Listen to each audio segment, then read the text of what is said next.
Welcome to the Ellsworth Advisors monthly update for January 2024.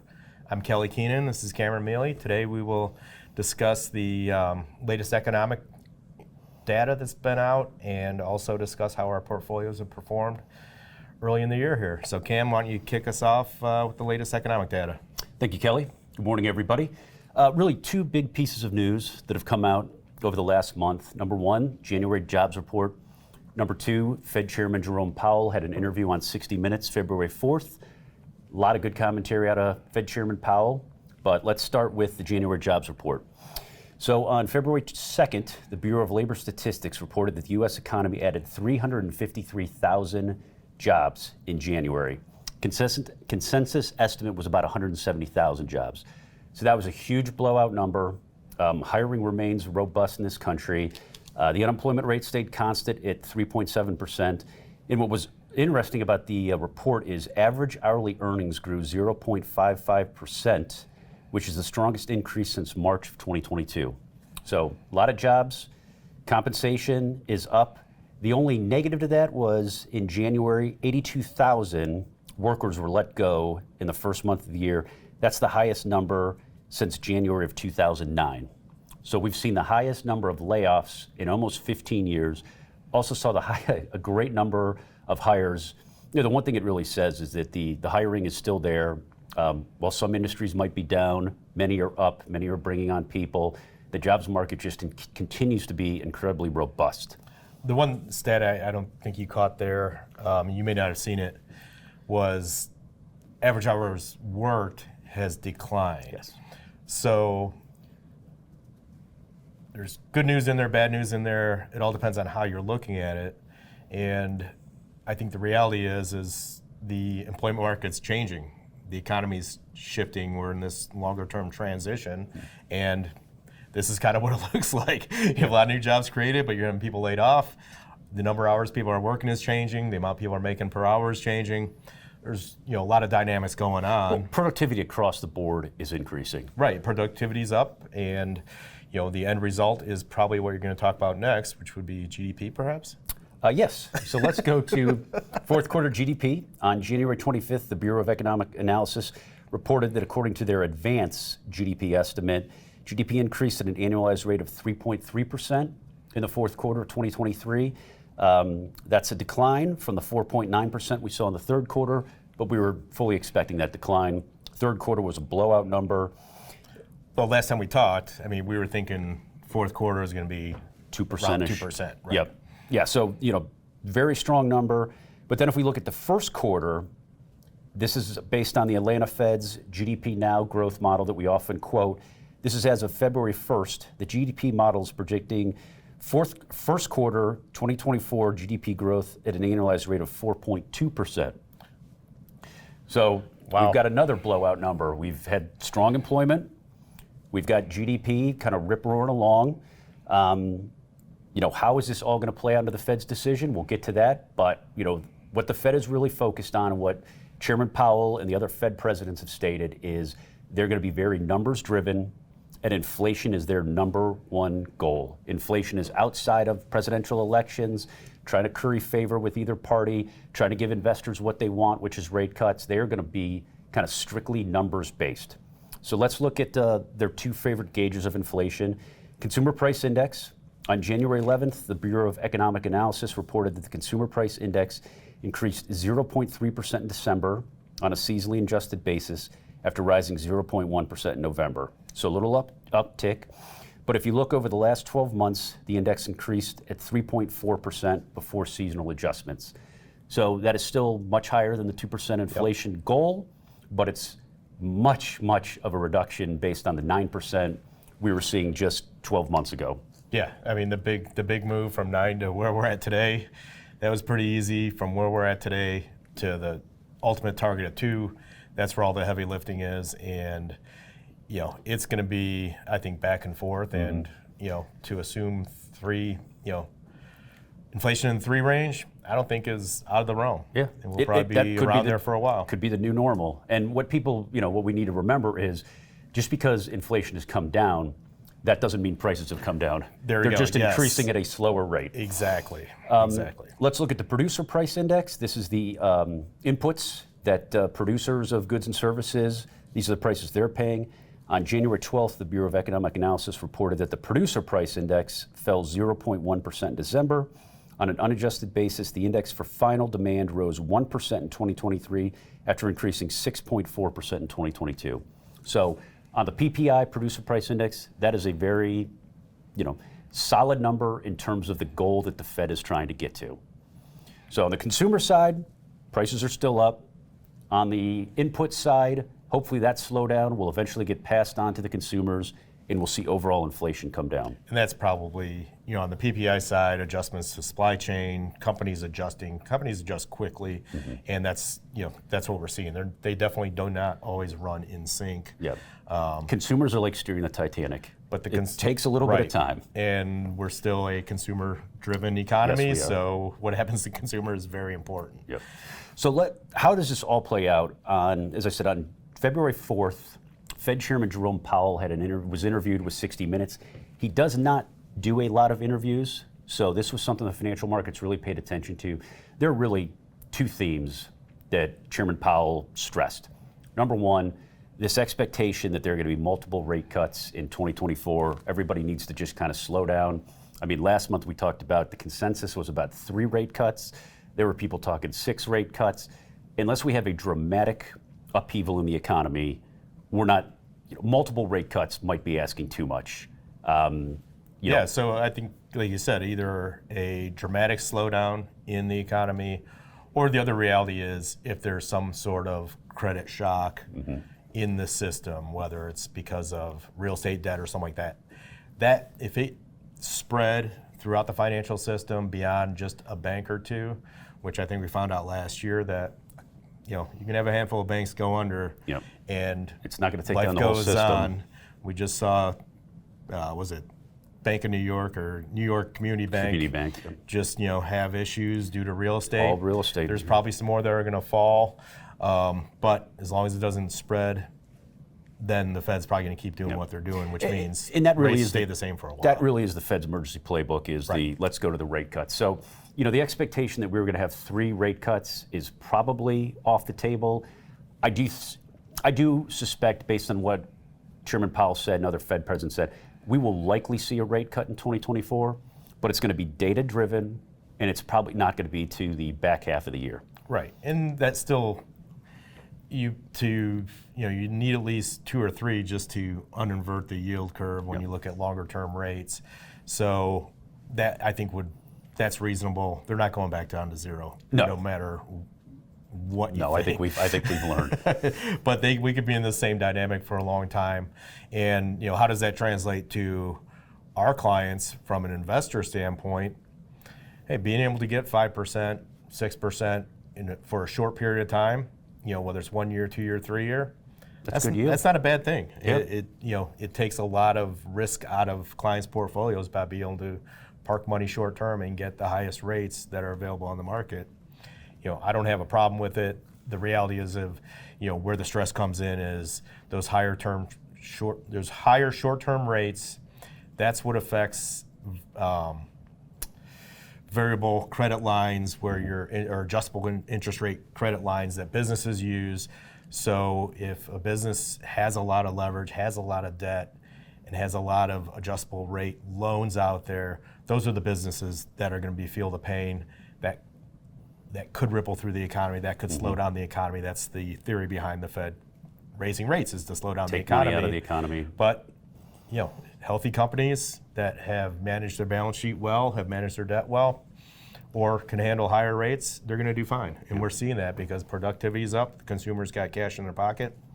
Not a bad thing. And as we see wages rise, that leftover, you hear, money in the bank that consumers have from that COVID money, it was estimated that money was going to run out, at some point last year. But if wages are rising, that, when that money runs out, it keeps on getting pushed back. So, there's still fuel to drive the consumer, is kind of what we're seeing. Obviously, with the expectation of GDP being, I hadn't seen that high of a number for first quarter. Are they going to be way off? to the downside We'll like see. they were, or to the upside like they were to the downside. Fourth quarter, who knows? It's going to be interesting, but it all goes back to, with our investing philosophy, stick with quality. That'll get you through any kind of environment, and we're starting to see the market broadening out, where more companies are participating. Mm-hmm. You're seeing money starting to flow towards businesses with good financials that have been overlooked. Some of the high-flying stocks, the Magnificent Seven, we're starting to see some fall off there. Tesla's kind of fallen out of favor. Multiples are very high in those stocks, which makes them look pretty pricey. And a lot of the investment community is starting to move away from them a little bit, or not adding as much to them, looking for other bargains in the market. And they're definitely out there. There's a lot of good companies, a lot of good, strong financials, and that's where we're focusing. We'll make money away from the fray, bottom line. Real quick, last thing that I did want to hit on that Fed Chairman Powell discussed was the debt situation. Yes. And I think it's the first time that we've had, I really think, as I said, Chairman Powell, Fed chairmans historically do not do a lot of interviews. They like to be kind of very behind the curtain, very numbers driven. It's my guess that he did this interview, number one, put their perspective properly when it comes to rate cuts. Expectations, exactly. Number two, he harped on debt, the real estate debt and the debt of our national government. And I think those were public warning shots to Washington that they got to get their stuff together. Now, how does Congress respond? By wanting to give $95 billion to Ukraine in a foreign aid package. But, Chairman Powell was very, very succinct on his concern that we just continue to kick the can down the road, and eventually somebody's got to grow up, someone's got to be the bigger person, and we have got to stop spending so much. Yeah, the government debt side, that's a completely different economic world theory universe on how the government spends money. But when you talk about, when he talks about the leverage on real estate, that's a different story, because that's credit card leverage is also at an all-time high. Yeah, so that's a different story, and I think it's there to, is it the government's job to do something about that? Can they do anything about it? Yeah, it's hard to say, but the reality is as investors, be aware of those risks and plan accordingly. Yep. If you have a lot, if you're as an investor holding a lot of your real estate bonds, maybe you should think about, cutting back on those. Understand the risk, put appropriate hedges in place, or do what you need to do to address those.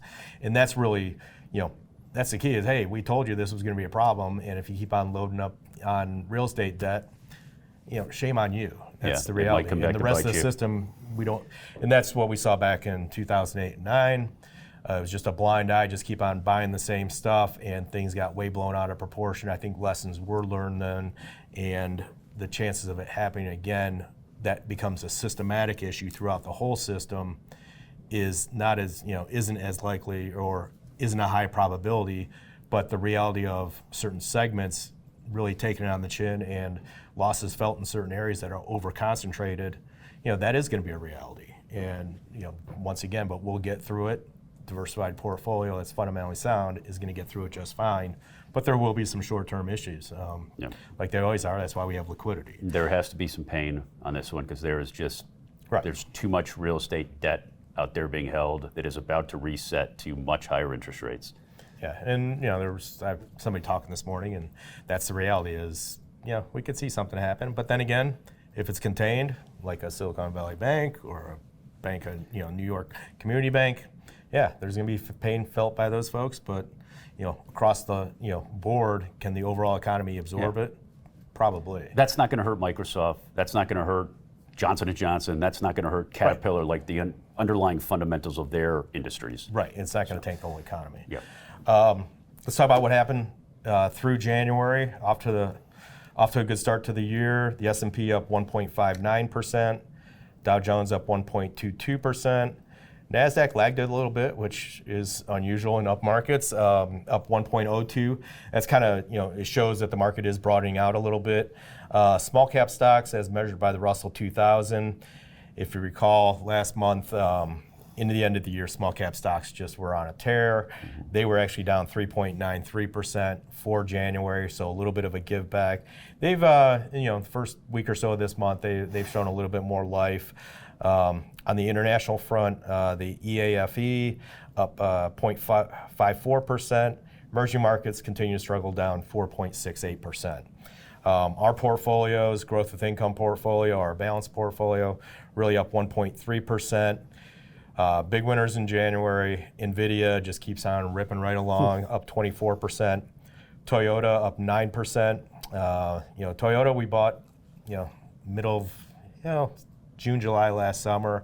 I think we're up over 50% in there, so that's had a pretty good run. Like I said, continues to go. There's a little bit of shift of what's going on. Once again, a broadening out, and some of the shine is coming off of the electric vehicles. We've seen Tesla take a big hit on the chin, more recently. Raytheon up 8.3%. Berkshire Hathaway up 7.6%. Laggards in January. CVS down 5%. EOG down 5%. Apple down 4.2%. Our dividend yield portfolio up 0.3%. Verizon up 14.3%, so we're seeing some life out of Verizon. Merck up 10.8%. Merck, has been a slow performer, and that's picking up steam. Waste Management up 3.7%. Laggards, Prudential down 20.5%. Public Storage down 7%. UPS down 9.75%. So, those definitely pulled down the returns in the dividend yield. Appreciation with income. This portfolio struggle, we don't have a lot of money in it, down 0.4% for the month. Merck was up 10, as I mentioned before. Vistra up 0.65, Energy Transfer Partners up 3.6, but Bunge down 12.7, Watsco down 8.2, Public Storage down 7. A little bit of overlap between those two portfolios, just a weak start for appreciation with income. Price potential up 1.2%. Big gainers, Juniper up 17, Renaissance Reinsurance up 17, which we just bought, that was less than a month holding in there. Allstate up 11%. Allstate, has been kind of a drag and finally picked up some steam there. Arch Capital up 11. Laggards in that portfolio, Humana down 17.4, Integra Life Sciences down 8. Our small cap portfolio in January, as I mentioned before, the Russell 2000 was down 3.9%. Our small cap portfolio actually was up 1.6%, so a nice start with our small caps. Taylor Devices up 40% for the month. Powell Industries up 33.9%. Vaxcyte up 13.7%. So we had some good rippers in there. To the downside, Winmark, our biggest loser, down 13.6%. Pros Holding down 11.6%. Clearwater Analytics down 12.8%. Obviously with the small cap stocks, very volatile, but a good start with small caps. So we're off to a good start to the year. Once again, and we'll say this, I'm sure, every month until the election, we're gonna have a lot of volatility because of headline noise around the election.